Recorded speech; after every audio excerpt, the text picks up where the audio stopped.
This week in wrestling, stuff happened. Lots of stuff happened. And I'm doing this by myself, I guess, right? No, I was going to say, like, some good, some bad, but it was wrestling. Well, I mean, that's every week. This week was better than others, except for, like the really bad thing that happened on Sunday that started out really good, but then ended really bad. It was Ric Flair's last match. Last match. That Did we shit really was his last match though? no, because I'm not remembering. I'm remembering Shawn Michaels match as his last match. I'm not remembering anything other than that. I'm not. Yes, that's the last match to me. Yes. Because like what happened at this match was like just insane. And the bad part about it was like the whole rest of the show was good. Like everything else was good. Man's one. Like the funny part about it, GCW, like the nights before, they got mad that they weren't invited to the Ric Flair like last match thing. So they were like, "Yo, we're gonna crash this show." And they had a big battle royal, and they did crash the show. Mance Warner won, and it was like, oh, okay, yeah, like that's kind of dope. And they had a bunch of other things. The Von Erichs fought the Briscoes. The Briscoes won, unfortunately. Jacob Fatu fought Josh Alexander, and like I was watching the timeline go fucking insane, going, "Oh my god, I didn't know that Jacob Fatu was this good. Holy shit, dude!" And it was like, bro, like, have y'all not watched MLW? Apparently not. Yeah, I was about to say that. Apparently not, because that dude is good. Yeah, because like the stuff he was doing to me was like, oh yeah, I've seen him do this before. Like he's killing it. And the crowd and like people online were like, I've never seen that. What? Wow, that's crazy. Meanwhile, you're like, okay. Yeah, I'm just like, this is just a Samoan werewolf. Like, what's up? Like, why y'all so surprised? Yeah. But it was fucking hilarious. Like, it was fucking hilarious. And then we fucking had Ric Flair's last match. I lied to you not. I did not know how to fucking take this match. Because it's like, okay, you have Ric Flair and Andrade versus Jeff Jarrett and Jay Lethal. And like, you're like, okay, it's one of them is going to handle the match. It was so bad. Flair was gassed up in like the first 5 minutes, and apparently he broke his ankle like a day before, or like not even broke his ankle, like injured it or twisted it. And he was like, he said, I was having problems. I'm like, yeah, dude, you were having a lot of problems. Like the match is going, and like halfway through the match, and like when I mean halfway, I mean 5 minutes through the match, he's just down. And he's just down for the rest of the fucking match. And the ending comes where fucking Andrade's supposed to put the brass knuckles on Flair. Flair's supposed to knock out Jeff Jarrett, put him in a figure four. Flair couldn't even put on the goddamn brass knuckles. Andrade had to force him on his hand. And then when Flair got up, he kind of swung and hit Jeff Jarrett. Jeff goes down. He puts him in a figure four. The ref counts 1, 2, 3 because Jarrett's fucking shoulders are down. But Flair is passed out, so his shoulders are down too. And like they're like, yeah, Ric Flair wins because he was on top. And it's like, dog, they both were down. And then like they help Flair up. Flair's like half dead. One point he faked a heart attack to like poke Jay Lethal in the eye, and it's like, dog, like you're fucking dying. Like this was so bad. Like everything about this match was like so bad. But at least he had his last match. Yeah, I was about to say, if this wasn't like the last Ric Flair match, the show would have been good. Like that to me ruined it. Yeah, that was the thing that ruined it. It was like, what the fuck, dude? I hated it.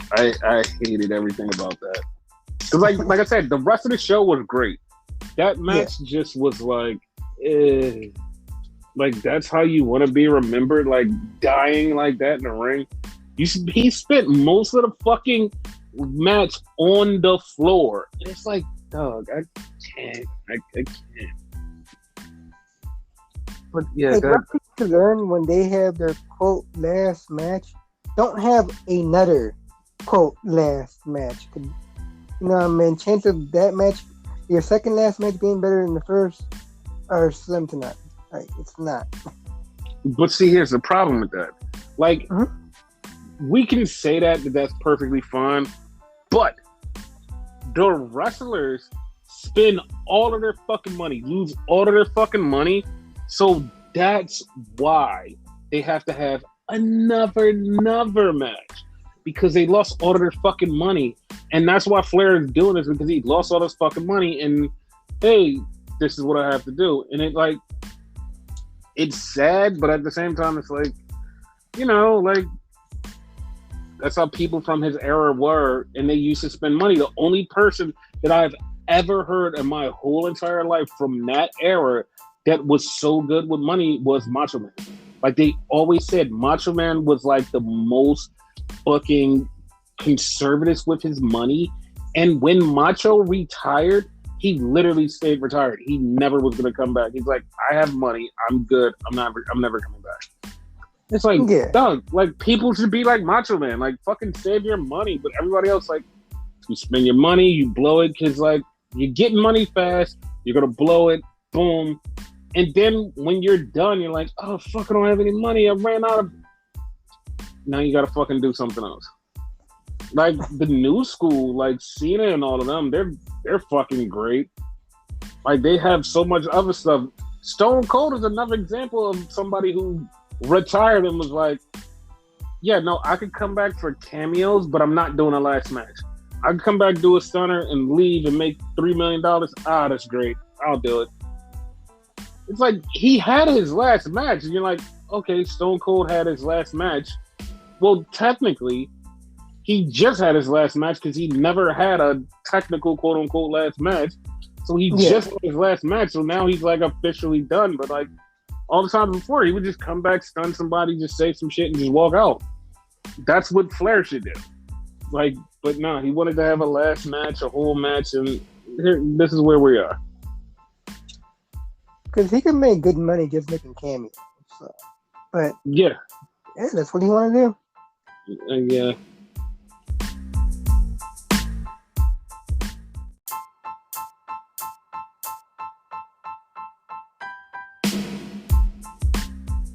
So I don't know the ins and outs, the specifics of this, but Ilya Dragunov had to vacate the title.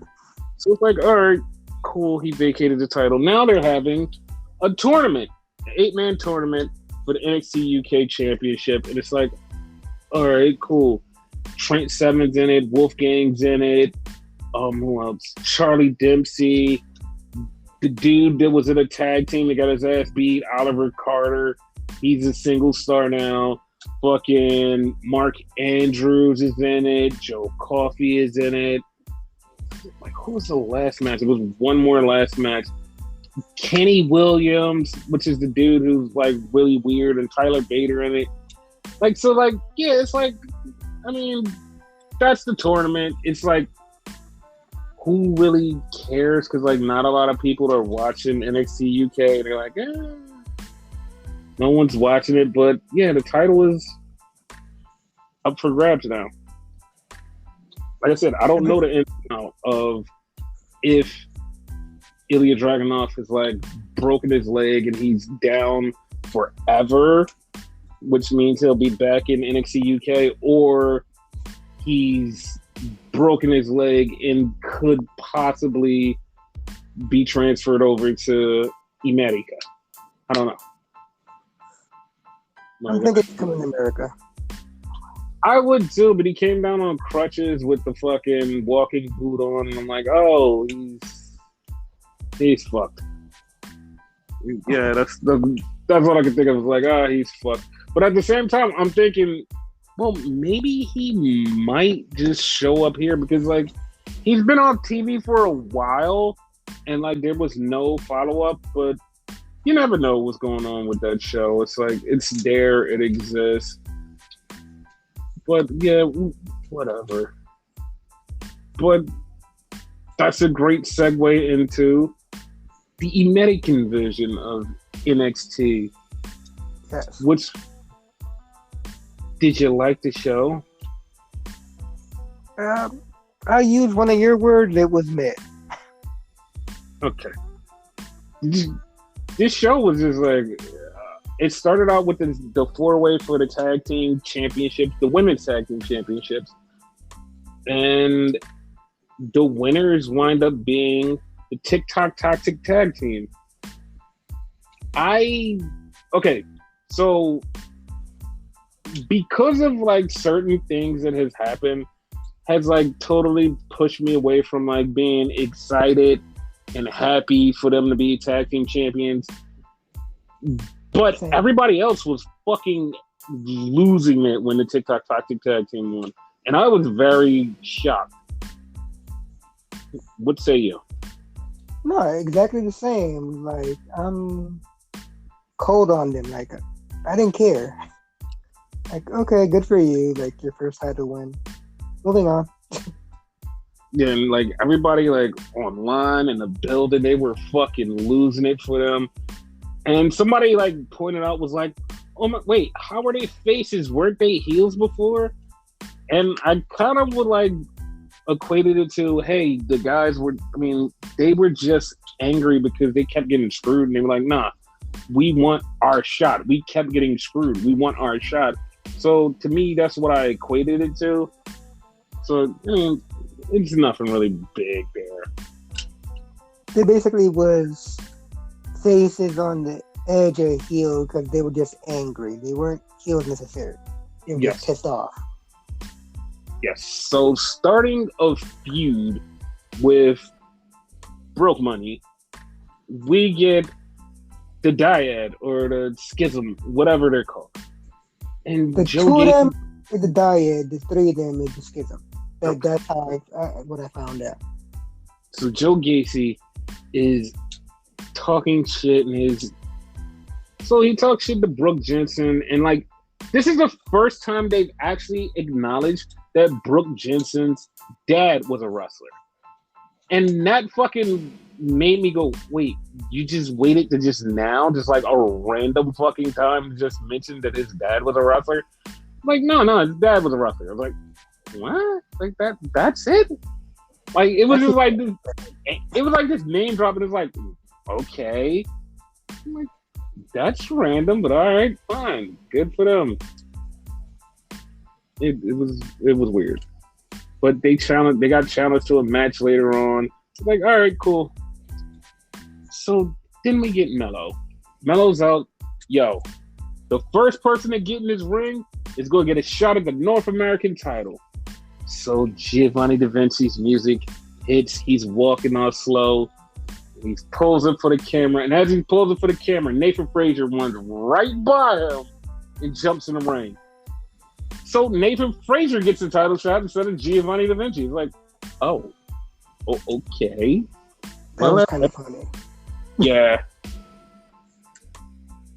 And so Nathan Frazier and Mello had a match, but middle of the match, Nathan Frazier winds up knocking over Giovanni Da Vinci's drink, which you can see what was going to happen after that. Once he knocked over the drink, you're like, oh, he's going to screw him. And he did. He screwed him, and Mello beat Nathan Frazier for the win. It's like, well, that's fine. I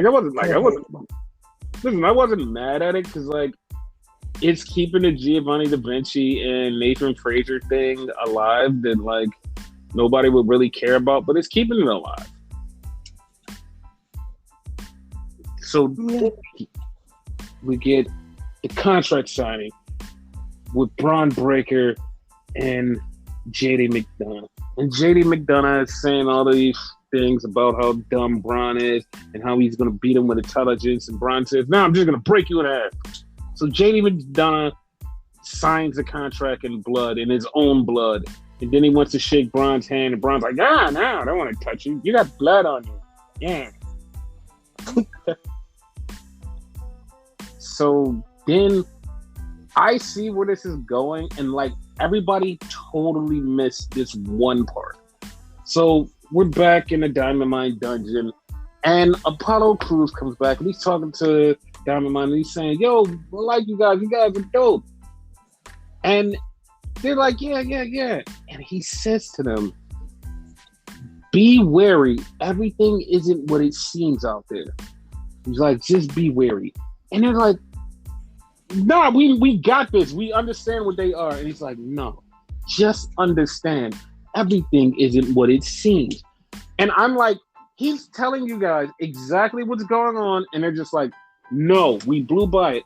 And not only him that blew by it, but like the rest of the fucking fans just like totally missing. Like, I have no idea what he's talking about. I'm like, dog, like how? Like it's right there in the face. So Julius seemed to have got it though.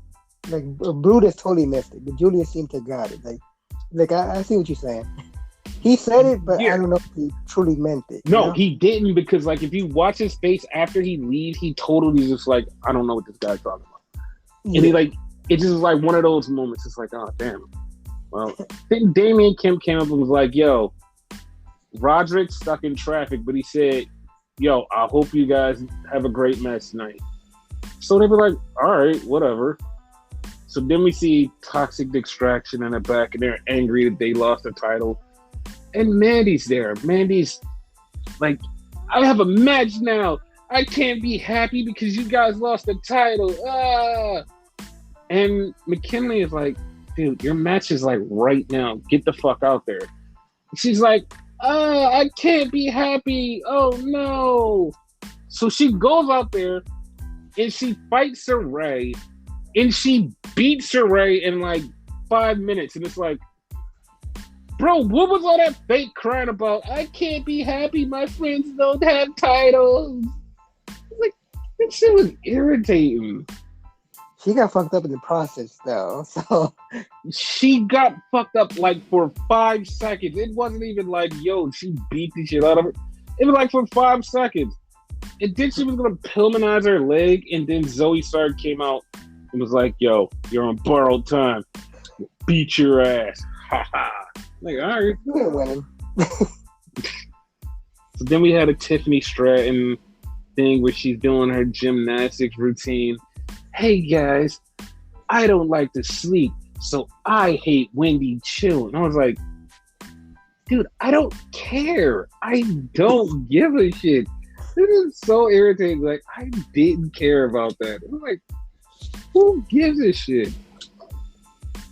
So then we had Axiom. I almost called him A-Kid. And he's in the back, and Duke Hudson just like yells at him. And then they start fighting. They fight all the way to the ring. And Duke Hudson is like beating the shit out of him. And then Axiom just rolls him up for a 1, 2, 3. And he's like, yeah, I am a superhero. I'm like, that didn't show any kind of superhero skills to roll somebody up and get a win. That didn't have anything to do with it. I was so confused. Like, they didn't do anything. What the fuck? He won by accident, so booster goes? Basically. So then we have Wesley once again talking about Trick, and he's like, Trick, you think you should Muhammad Ali, but you're nothing, because I'm going to beat your ass, and you're going to get got. It's like, okay. Like, I'm waiting for this feud to finish and, like, go on past this, but, like, it's not going anywhere, but, like, whatever. They ain't got nothing for neither one of them, so that's why. Yeah, but, like, you could at least make something up, because, like, this is just, like, it's boring because it's taking too long to get to where it's supposed to be. And I don't like that. So then we have the Creed brothers versus Stax and Tony D'Angelo. Now, this match is going on. Everybody, once again, missed the text on the bottom. It's literally a tweet from Roderick Strong. yo guys, you guys are doing good, blah blah blah. Followed by a text from Apollo Crews, yo, stay out of Diamond Mine business. It's like, what is happening? Like, what is happening? I see where this is going. It's going to Roderick Strong versus Apollo Crews, and Roderick like eventually turning on Diamond Mine, but like nobody is mentioning this. Like nobody's mentioning like this whole thing happening. What the fuck? Yeah, because they want to surprise us, even though we're not surprised. But yeah, I don't even think they want to surprise us. I just think nobody pays attention to everything that's happening, like details and all of this. Yeah. So the match is going on, and the ref gets distracted. Tony D'Angelo says, "Electra, pass me the thing." So she passes it to him, but Tony goes to look to make sure the ref still isn't looking. He goes to grab it blindly, and he pulls it. He's like, "What the fuck?" And he turns around, and Santos Escobar is back. So Santos hits him with it.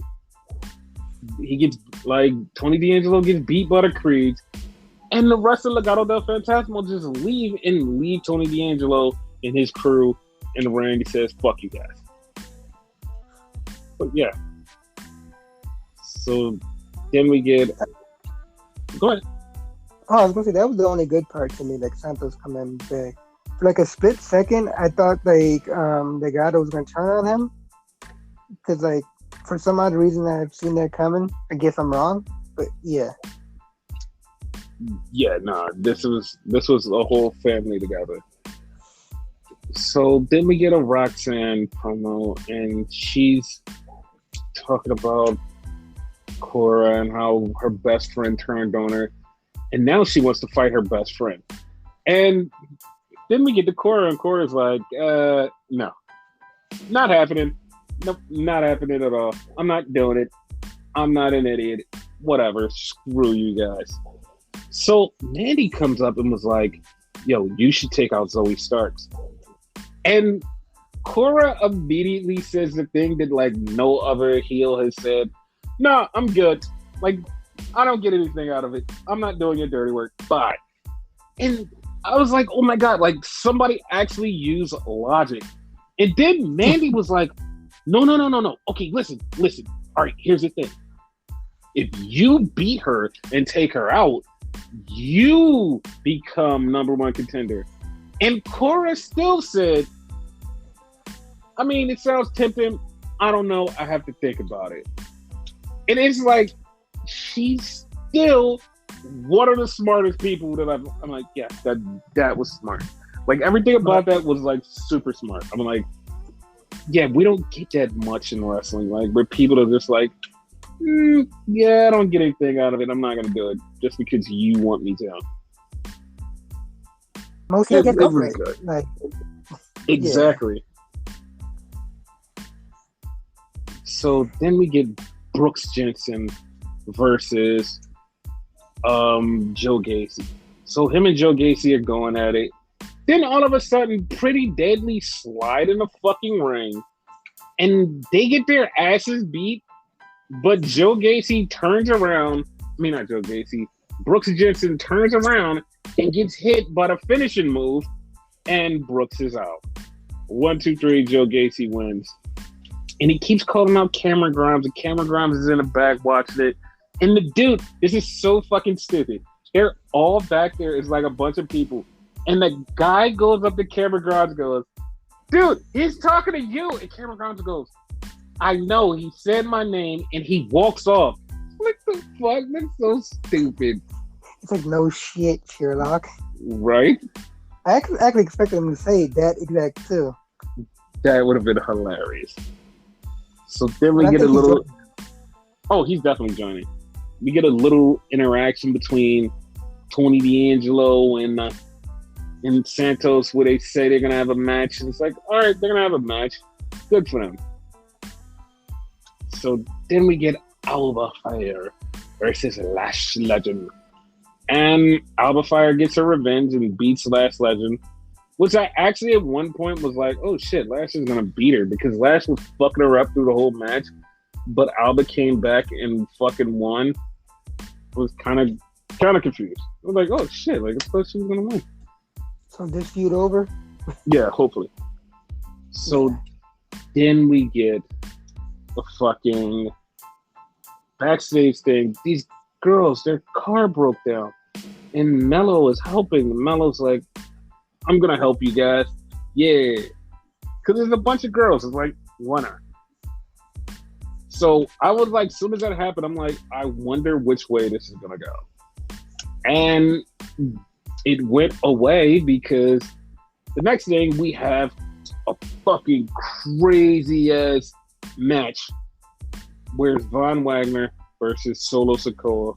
Falls count anywhere. They fought everywhere, back and forth, and they knock Mello into the car. Mello's like, "You're gonna pay for that," which is Solo Sikoa, who was yelling at. Then they knock out fucking Cameron Grimes. He just gets pushed around, and it's like, oh, Cameron Grimes is now even more ass whooped, so he's gonna definitely join up with the fucking Schism. He's like, okay, cool. So then Solo Sikoa, which I didn't like this finish because I swear to God, Solo Sikoa hurt himself. He puts Von Wagner on the fucking announce table, and Solo Sikoa jumps with the Rikishi splash, but you can see his ribs hit right at the edge of the table. I was like, God damn, dude, that fucking sucked. He probably hurt himself. Hopefully not that bad, though. Yeah, hopefully not that bad because, you know, SmackDown is coming up. You gotta show up. Yeah, man. Yes. So that was that show. That was NXT. Yes. So all through Tuesday and Wednesday, we've had the worst, like just the worst news for like HBO Max and Discovery and all of that. Like they just start canceling shit left and right and center. Like shit was getting canceled. Whole fucking movies are fucking done. They're throwing them in the trash. Everything is done. And people immediately was just like, oh, okay, ha ha ha ha. And I'm yelling at everybody like, Doug, this affects wrestling. They're like, haha, nothing affects wrestling, not this. I'm like, Doug, are you seeing what's happening? They're like, no, we're firing like 70 million people. We're doing this. We're doing all these big layoffs. I'm like, are y'all not understanding how big this has an effect on fucking wrestling? No, nothing happens. Until somebody had to point out, oh, you know that this is the company that runs Turner Broadcasting, which is the stations that AEW's on. And people was like, what? Surprise Pikachu face. That happened? I'm like, Doug, like, how do y'all not know? They've been promoting this HBO Max shit for like years. What the fuck is wrong with you? It was so dumb. People are so fucking mystified, stupid. It's like, Doug, this affects AEW. Like, it affects the new contract status when their fucking show comes up because they're like, yo, we don't want to pay for like certain shows. And it's like, it could be a situation where they don't renew AEW, or if they renew them, they don't give them as much money as they would have made if this didn't happen. And people are just like, really just like, oh, we don't know what the fuck is going on or whatever. And it's like, now to me, it's like, okay, if they're doing all of this, there is a situation where AEW should just be like, all right, fuck it, we'll go somewhere else. Like, the crazy part, like, that would be, like, insane would be them going to HBO Max. But the problem with them going to HBO Max is the way that everything is happening, the way that they're gutting shows, and they're like, no, this gotta go, this gotta go, this gotta go. It would not be beneficial for them to go to HBO Max, because it's like, what if they go to HBO Max? Oh, they're not pulling in the ratings. We're losing money with them. All right, fucking kick them off. And then they have to go somewhere and negotiate for something else. And it's like, if if I'm them, I would just be like, okay, let's find somewhere else to go and like just start negotiating. Like just start putting out feelers. Just like let's go because this doesn't look like a very valuable situation. And like earlier today, somebody was like, well, we're not really just gutting everything. We're just gutting shit that's like stealing money and making shit bad.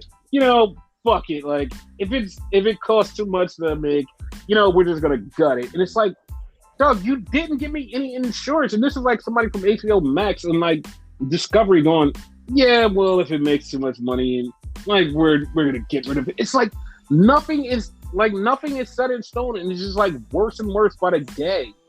And like I'm sitting there going, this is going to be fucking something to watch in the next few months because soon AEW is going to start negotiating with them, and you don't know what their real status is because like them gutting a lot of scripted programs and fucking full done movies, not the movie that should be gutted, but full done movies because they cost too much money. It's like, Doug, I don't see AEW making the $250 million that they should be making for a deal. This is like we're at a chance where AEW will be going to another channel. Not they're going to die. They're going to be around for a long time. They're just going to be on another channel or a streaming service. That's not HBO Max. They gotta start shopping around for that shit right now, though. Yeah, because it's like this is because HBO Max until like the other day was just like fucking great. It's like no, it's cool. Like it's a solid foundation. Everything's fine. No, when they start gutting shit, everybody was like, "What the fuck?" And the first thing was Batgirl, and it's like they finished the movie. The movie is finished. They were going into post-production. Like, everything was done. They finished the whole entire thing. One of the fucking directors were on their fucking honeymoon. They just got fucking married. And they were like, no. They learned through fucking social media that the fucking movie got canceled. It's like, what the fuck? Then they canceled the fucking Scooby-Doo movie, which was, like, it was good for the kids. And the last one was fucking great. But, like, they canceled that. They canceled a bunch of other shit. They fucking haven't canceled the goddamn Flash movie, which is fucking... Supergirl, they canceled. Supergirl is canceled. They didn't cancel fucking Flash, what they should. Nope. The goddamn Ezra Miller fucking shit. Yeah.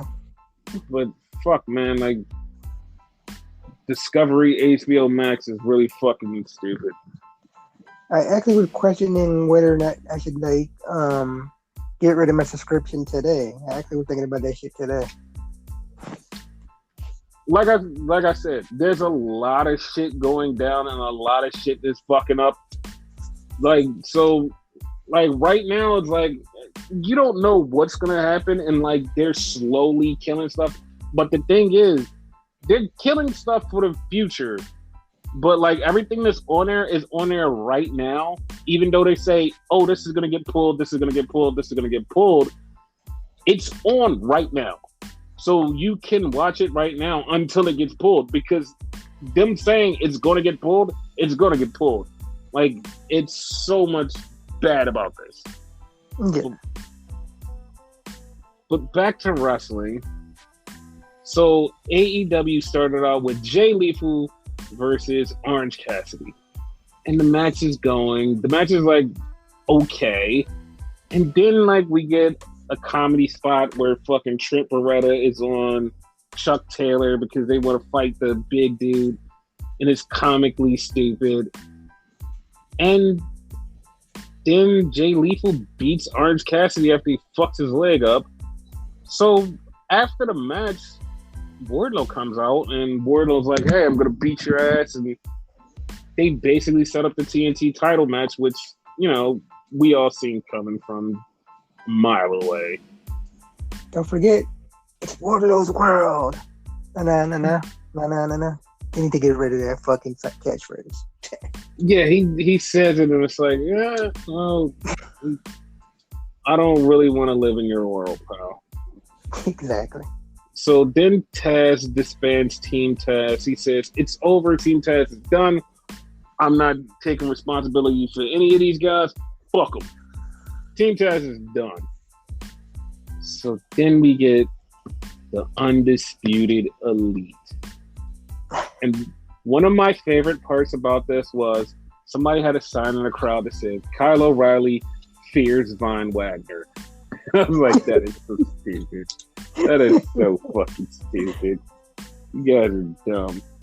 So, yeah. So they're doing it. The thing about this, okay, it's so many layers deep in this that, like, a lot of people miss some of the stuff that happened that made this, like, way deeper than it was. So on BTE, Adam Cole was talking about coming back, and he had on a Sephiroth shirt. And, like, if you're not paying attention, it was so small that you were like, yeah, whatever. And you're like, oh, well, he likes Final Fantasy, whatever. Yeah, whatever. And it's like, dog, do you not understand the reference? It's Sephiroth, the one-winged angel. Like, it was like something so minute. It's like, you didn't see that? Like, you didn't see that coming? And it's like, yeah, it's like layered. And it's like, okay, we know what this is leaning to. So then we get fucking the Undisputed Elite. And Adam Cole goes, I'm not medically cleared.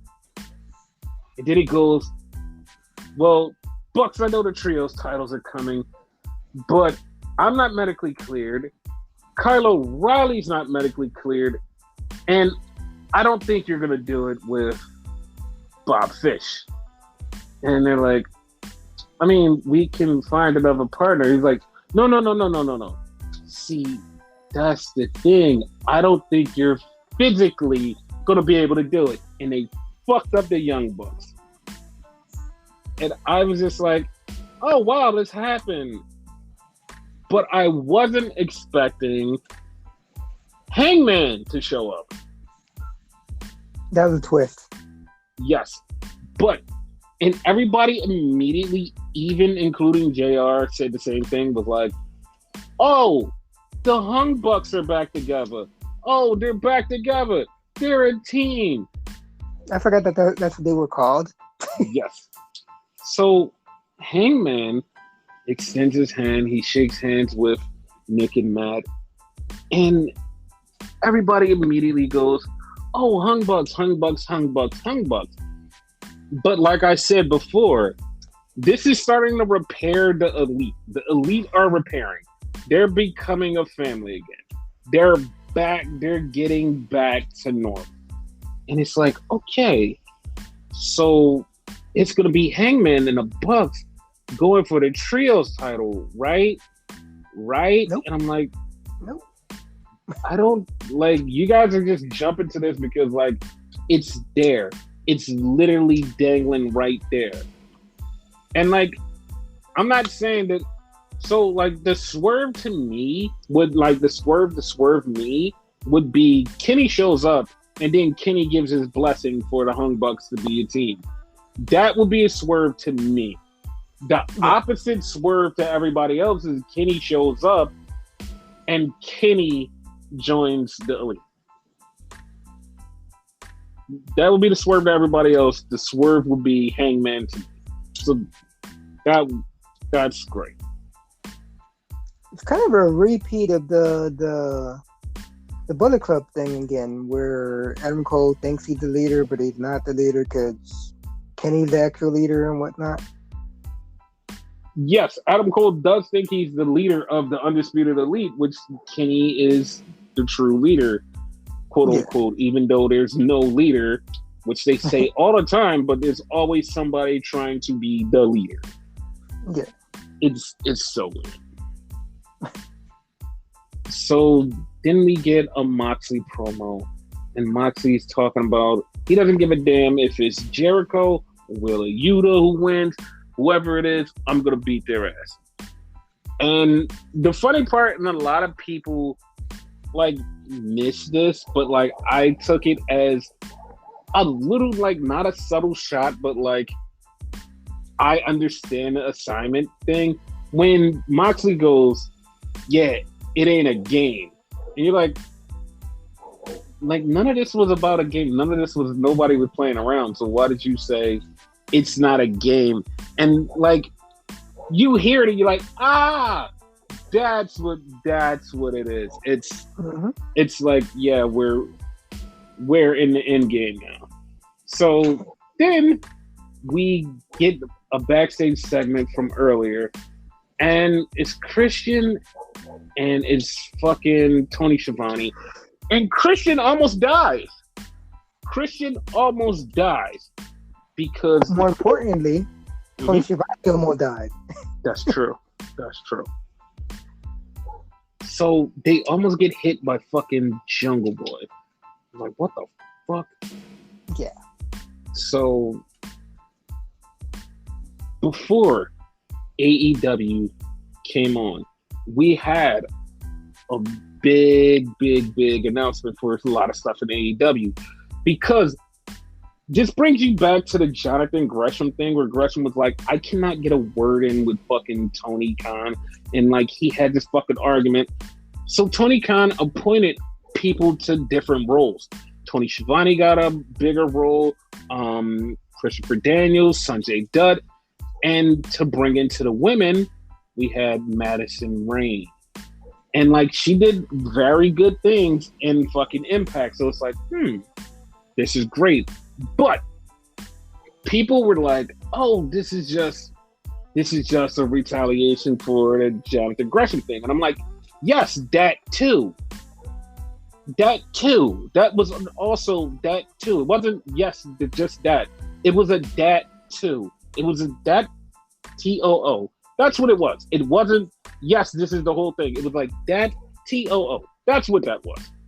And I know people are like, wait, what do you mean? Why is it that too?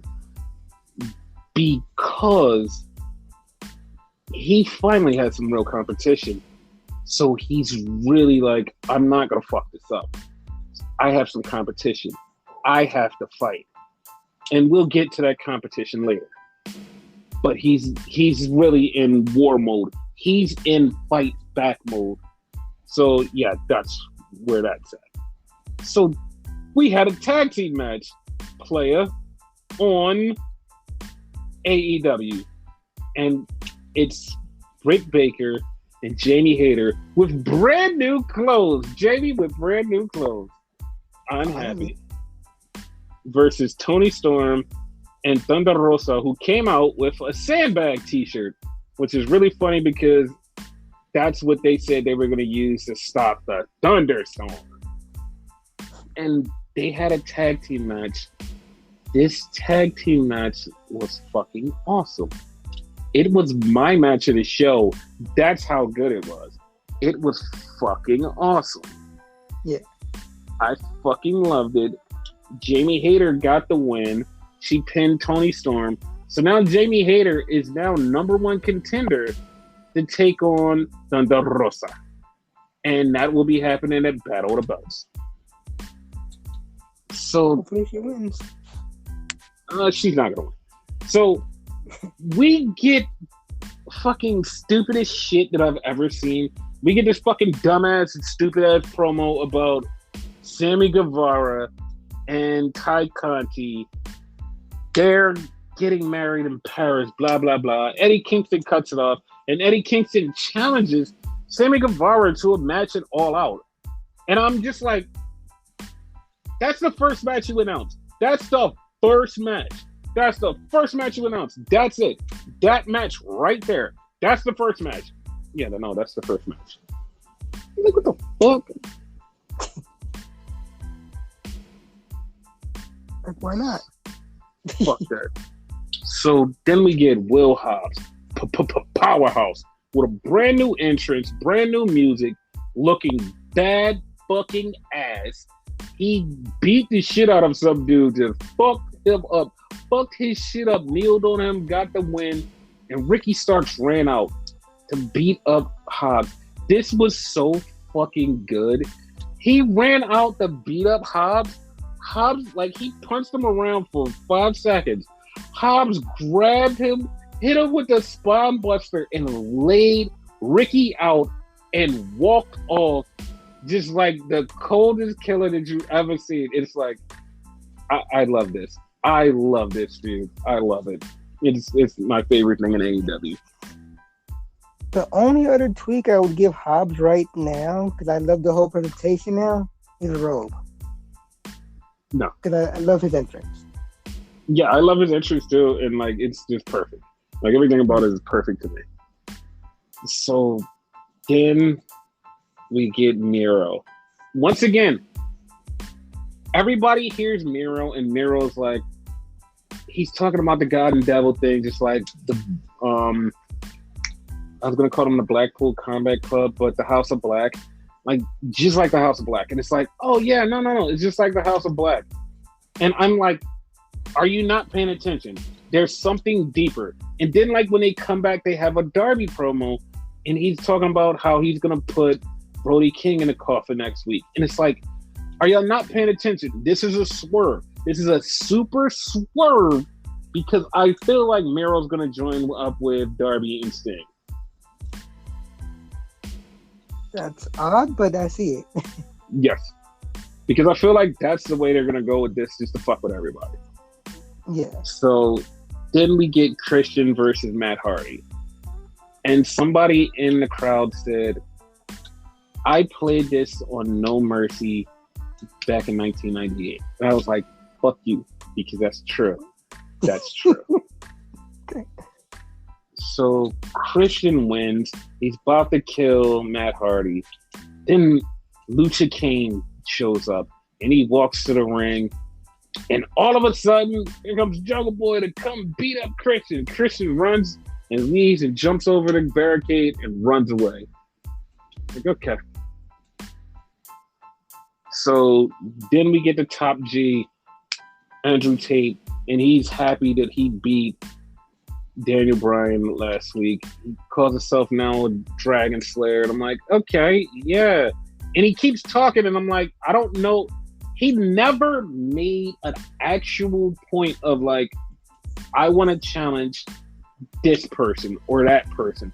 Never made one challenge. Just like, yeah, I beat Bryan Danielson. Okay, and that was it.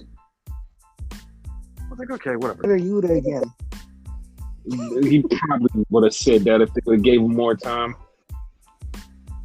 So then we get Ego, Ethan Page, and he's pissed off. He's like, I don't get any respect around here. I don't get any TV time. So Stokely halfway stands in the ring, waits for him to be done, and it's like, shut up. He hands him his card. Ego looks at it. He puts his card in his pocket, and he walks off with him. So I need to mention this. Like, fucking Stokely was there like for a good 5-10 minutes, and you kept screaming, Ego, turn around, turn the fuck around, and he just kept talking shit. Yes, it was so stupid. So then we have 2.0 and Anna JAS, and they're talking, and she just goes, I'll choke you out. I'll choke you out. And she finds some guy and she chokes him out. And it's just like, dude, like, what is up with people getting choked out by women? And I know somebody's gonna be like, that's sexist. I mean it in a sexual way. That's a kink. Guys getting choked out by women. What is up with the kink, pal? What's up with it? Like, this is wrestling. We're not supposed to have kink. Never mind, this is wrestling. Wrestling is a kink. Never mind. Never mind. Just moving on to the fucking Acclaimed versus the Ass Boys in a dumpster match. So the dumpster match is going on, and like Max Caster comes out and he says something about Vince McMahon getting fired and Joe Biden positive COVID test. Like, yeah, like, I mean, good reps. John Cena actually acknowledged them on Instagram, which is cute. I was like, oh, that's dope. So the fucking Ass Boys get their ass beat by the Acclaim. The Acclaim jump on him, throw him in a goddamn dumpster, and then they do the dumpster thing from 1998. Terry Funk and Cactus Jack in the dumpster get thrown upside down. But fortunately, the Ass Boys are perfectly fine. Yeah, it didn't seem as brutal as that one. Yes. I think it was So, okay. Mance Warner wrestled on Dark, and also Mance Warner is going to get a shot at Jon Moxley on Rampage. And I'm like, okay, Mance Warner won a Battle Royal and now is going to be part of AEW. Well, that's great. So, also another person who is kind of part of AEW, which is signed to a Ring of Honor / AEW contract, is Blake Christian. And I love Blake Christian, all heart. He's great. He's dope. I love him. I'm glad that he is signed to AEW / Ring of Honor. I'm glad. So, yeah. Yeah, good for him. So then we get the main event. Wheeler Yuta versus Lionheart, Chris Jericho. And it was some good things in this match. Cesaro 2.0, the finish. Yeah, like those were the good things about the match. Because Jericho used the Lion Tamer, which he hasn't used in a long time. That's the one with the knee on the neck, people, for those who haven't understood what it is. It's the one with the knee on the neck. I kind of expect to have new gear for this. Like, no. Kind of like old. he used to wear. I know. He's old. Like, he's not going to wear no new gear. He's old. He's at the point he don't care. Yeah, and I'm also at the point where I also don't care. I don't care. So that was we have to get to the boring show. The fucking show that's so fucking boring. It's Monday Night Raw. It's always boring because it's always the same shit over and over and over and over and over again. It's always the same shit. Not now. Not now. Not now. No. So, little bit about what's going on. We're in a new era at Triple H, and Triple H has been saying what we've all been wanting to hear for a long time, that the rules are going to get a lot more relaxed. It's like, okay, what do you mean? Well, last week on SmackDown, when Drew McIntyre was taking on Sheamus, they basically called most of that match in the ring. Wait, what? Yeah, a lot of people have been calling a lot of shit in the ring. With SummerSlam, a lot of that matches were called in the ring. You're like, wait, what? Also, promos are going to be way less scripted. Hey, this is the bullet points I need you to hit. You put your flair on it. You fix it. You do what you want. Wait a minute, this is a whole new era? Oh, no, this is a whole new era. Oh, okay, well, let's see how this new era starts with Monday Night Raw. It starts off with Big Time Beth. She comes out, she says, I'm injured. My shoulder's separated. It's fucked up. I'm not going to be around. This doesn't make the man. The man makes things. So she basically said she's the man. She's about to be the man. And she calls out Bianca Belair. Bianca comes out. They have a little conversation. Bianca hugs her. She shakes her hand and she says, hold it down, babe. And Becky walks off. So Bianca's in the ring. She's cutting a promo. She's happy about being champion and still being a champion, giving respect to Becky, telling Becky she's awesome. Then we cut to the back and we get the Control. We get Control beating the hell out of Becky. They're fucking her up. They hit her with a chair. They tried to Pillmanage her leg arm, with her arm. And Bianca looks and Bianca just takes the fuck off. Bianca runs back in to save Becky. And Becky's all right. The damage is done. Controllers run off.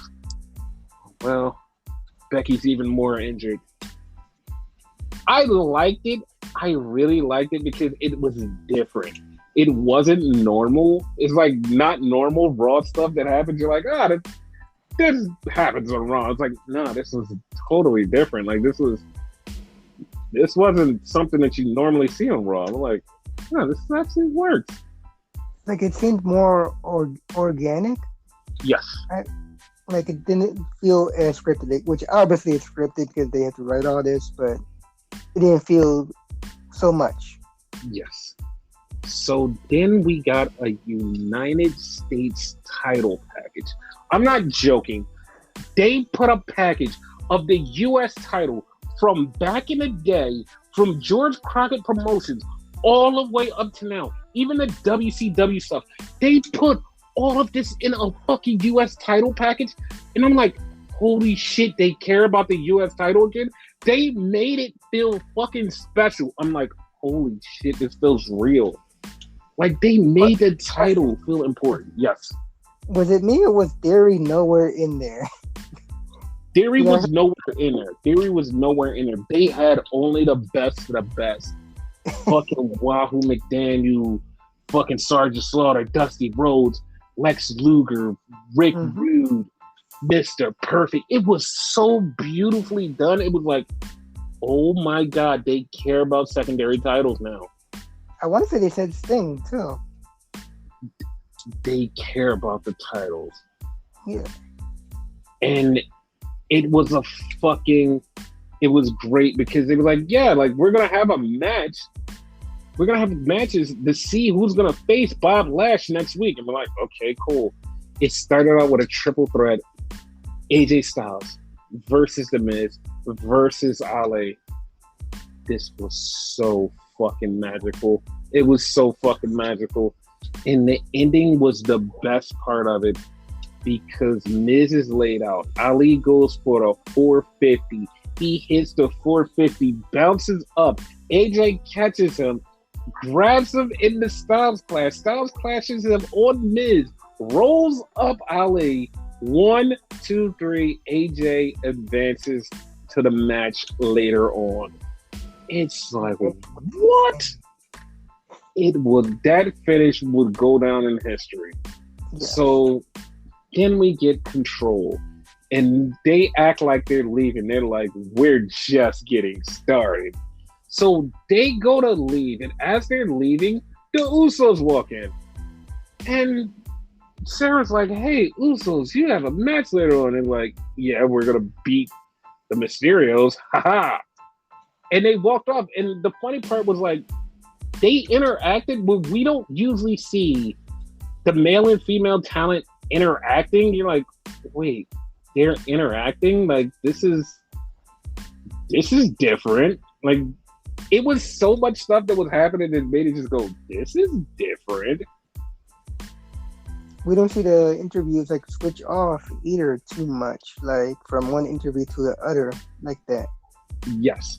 So then Seth Rollins comes out. Seth Rollins is talking about how he killed Matt Riddle and he's going to take on Roman Reigns. So the Street Profits come out. And he's like, aren't you two going to break up? Just break up already. And he just keeps going over stuff. And the Street Profits was like, Doug, we beat you for the tag titles before. Seth's getting mad. And then they were like, didn't Cody beat you with one boobie? And like they just start making fun. And he's like, all right, since I can't take on the two of you, I'll take on one of you. So Dawkins says, all right, get a ref out here so we can do rock, paper, scissors. Whoever wins is going to have a match. So they go, the ref is standing there, they're getting ready to go rock, paper, scissors. Montez just grabs the ref and runs down to the ring. And Dawkins is like, well, I guess you're going to have a match. And it's Ford versus Seth Rollins. That shit was dope. Yeah. Ford versus Seth Rollins was fucking awesome. And you can see, like, they're slowly gonna start building Ford up to become something. It's like it all starts here. And you're like, wow, this is actually dope. And Dawkins disappeared, so everybody was like, oh, Dawkins is gonna come back and beat him up. Dawkins is gonna beat him. But after Seth beat Ford, Dawkins did come back. But he came back to make sure that Montez was fine. And it's like, oh, okay. They're still together. They're still friends. It's not as bad as everybody thinks. It's okay. We got this. So, like, if it happens, it's gonna be a slow burn. You know. Yes. Hopefully it doesn't. Hopefully they keep them together like New Day or whatever, where they part ways, but they're still cool. Right. So then we have Alexa versus Asuka. And this match was going until Control came down and beat up both ladies. So people were like, oh, we're still getting DQ finishes. And I'm like, just wait and see how this plays out. So Bianca comes down and Bianca's like, listen, fuck that. Like, y'all not going to keep fucking with me. Y'all not going to keep fucking with anybody. I want a one-on-one with one of y'all later on. So it was like, okay. And so, like, you slowly start to see, like, oh, that DQ finish actually might play into something later. Okay, pass. Like, you give it a pass. Because it's not like, oh, they're just doing DQ fuck finishes. You're like, no, they're giving it a pass. So, mind you, this is like the fourth time you have seen Control. And you're like, wait a minute, like, they're all over this show. And you're like, yeah, yep. This is pretty good. So now we have the second three-way. And the winner of this will take on AJ Styles later on.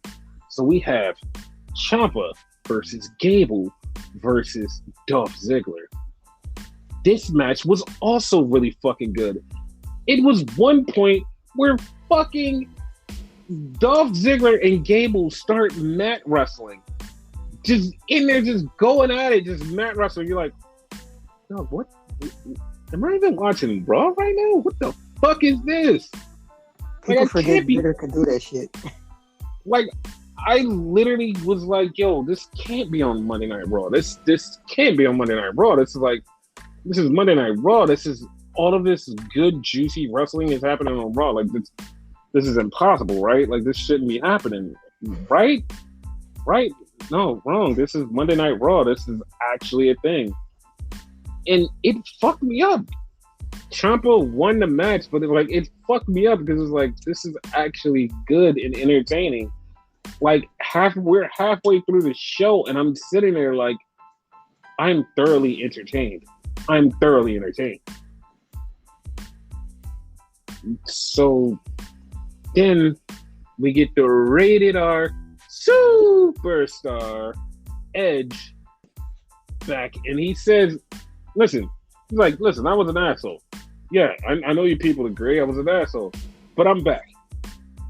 Like, he just literally said he's back to kill his own creation, so he's gonna kill the Judgment Day, and it's like, okay, that's cool. So then we had an interview with the Mysterios, and they was like, yeah, you guys are going for the tag titles.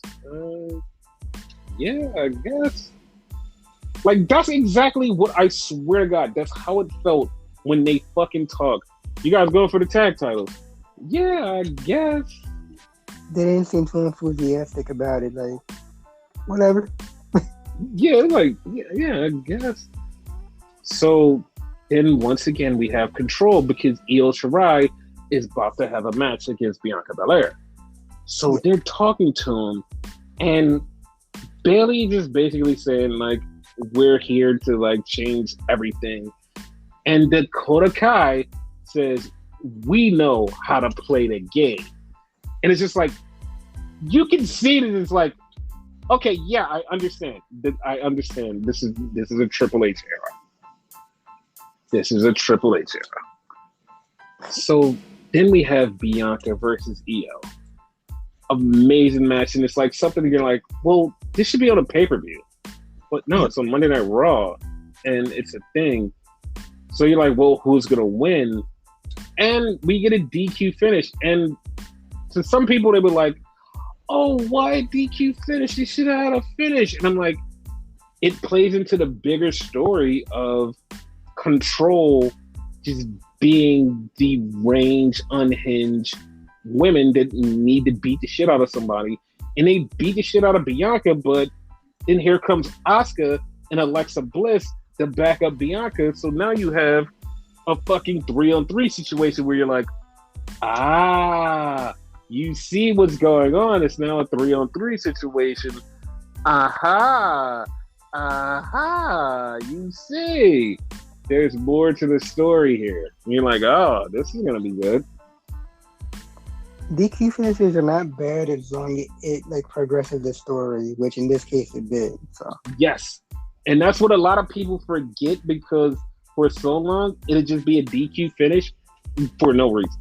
Just a DQ finish just for no reason. Now it's DQ finishes to progress the story, and it all makes sense and it feels connected. It feels great. It doesn't feel disjointed. It feels like a thing. And like, I don't want to be too happy and be like, yeah, this is great. And then like weeks down the line, it just all falls apart. But like, no, I feel like this is pretty damn good. Yeah, for right now, it's good. Like before, this would like automatically go into the 6-person tag. Exactly. Probably that's where they're going, but like it seems more eventual, so like it's okay. Yeah. But had they done it like right there and then, it's like, like that quick. Yeah. So then we had AJ versus Ciampa, and this match was also really fucking good. It was one point AJ went for fucking phenomenal forearm. Ciampa jumped into the sky, hit him with a fucking knee to the face. It was like, what? It was insane. It was insane. Ciampa won with a fairy tale ending. So next week it's gonna be Ciampa versus Lashley for the US title. I'm excited. It's something extremely new that we have never seen. And I hope Ciampa wins. New champion. We go on from there. I'm happy. Part of me feels that should be on a pay-per-view at the same time. It's making Raw way better. So, yeah. Awesome. Yeah. I'm all for it. Yeah. So we get to the main event. The Mysterios versus the Usos. This match, it was good. The Mysterios lost. And you're like, okay, cool. Because Judgment Day came out. So the Mysterios lost. All right, fucking fine. Judgment Day is out there. Then Edge comes out. Edge is beating up the whole Judgment Day. And this small thing made me love this and love the angle. You know how we've been saying Dominic needs to go with Judgment Day. He needs to do this. Dominic has to get away from his father. And he should go with Judgment Day. They gave a perfect out. Dominic got choked out by Rhea Ripley, which is, like I said earlier, it's kink. It's a thing. But Edge has Finn Balor right exactly where he wants him, setting up for a spear. Rhea's on the outside. Dominic is groggy from being choked out and nutting his brains out. So he's cum drunk. And he's just halfway there. And Finn is standing there about to get hit.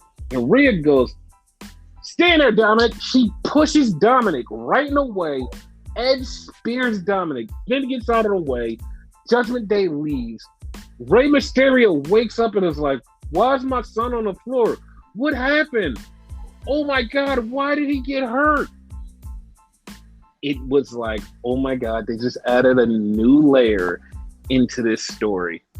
Yes. Was it me that Edge leave no fucks given either? No. Edge went to chase Damian Priest. because Priest ran and hopped over the guardrail and he ran after Priest.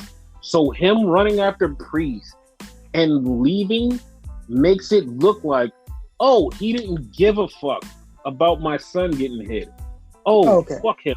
So now, like I said, it adds more layers onto the story. The story starts to add up. And it's like, oh, shit. This is making it more and more fun. And I'm just like, I like this because my original thing was like, oh, yeah, he just needs to go. He just needs to go over there. Now it's like, there's more to the story. There's more to the story. And now Edge got beef with Judgment Day and the Mysterios. No. Edge doesn't have beef with the Mysterios. The Mysterios have beef with Edge. Same thing. If you got beef with me, like, I'm going to have beef with you. Like, fuck that. But at the same time, I have this weird feeling. Weird feeling that Ray and Edge are going to team up. They're going to team up. It's going to be fun. But the problem is Dominic's still going to go. Dominic's still going to go over there, and it's going to be like, oh, Dominic's still part of that team. Oh, okay. Wow. Yeah. This is great. This is great. It is like Raw feels so much better. It just feels so much better. It's like, it's not a chore. It's not something that we're just like, we don't really give a shit. It doesn't feel bad. It feels great to do this. It's awesome. I'm happy. Dare I say, it was the best show of the whole week. And like, how many times can you actually say that about a Raw? Yeah, man. You can. So we will be a day late on the podcast because we will be covering Battle of the Belts, which is on Saturday. We will also be covering SmackDown and Rampage as usual because Rampage feels like Tony Khan got pissed off at everybody talking shit about Rampage last week and how bad it was that he decided to put a fucking title match on the show and show everybody that it's going to be fucking great because we're going to have Mance Warner versus Jon Moxley, and yeah, that's a thing. See, guys, I can try. Yeah, no, he's at the point where it's like, all right, I've been coasting along because I'm going against Vince and I can put on the bare minimum and win. Now I'm going against Hunter with the actual whole team behind him, not just a little fraction of the team in NXT. I have the whole entire roster at his disposal. Yeah, I kind of think I'm going to fight back a little bit harder. So yeah, this is going to be a thing. And no pun intended. Yeah, I like it. I really like it because they're fighting because he's fighting back. Like he's fighting back. Like I said, he's been on cruise control. Now he's fighting back. It's like, no, I'm gonna fight back because what the fuck? Yeah. So yeah, this is gonna be great. This whole summer is gonna be awesome. Exactly. And for you fuckers that was like, oh, I hate Triple H because he's counter programming NXT pay-per-view with the All Out pay-per-view. That pay-per-view was scheduled with the previous owner already putting that in progress. Vince put that in progress. So that takeover, the same day is All Out, it was already scheduled. It's not like, oh my God, I can't believe you did this. It was already scheduled. It has nothing to do with Triple H being an asshole and going, nah, fuck that. I'm going to counter program. None of that happened. So please stop that dumbass narrative because it's not true. It was a Vince McMahon call, no one else's. Jesus Christ. So yeah. So that's it. We'll be back with our other podcast later down the line. Any parting words? See you on Sábado. That's Saturday, for those of you that don't know.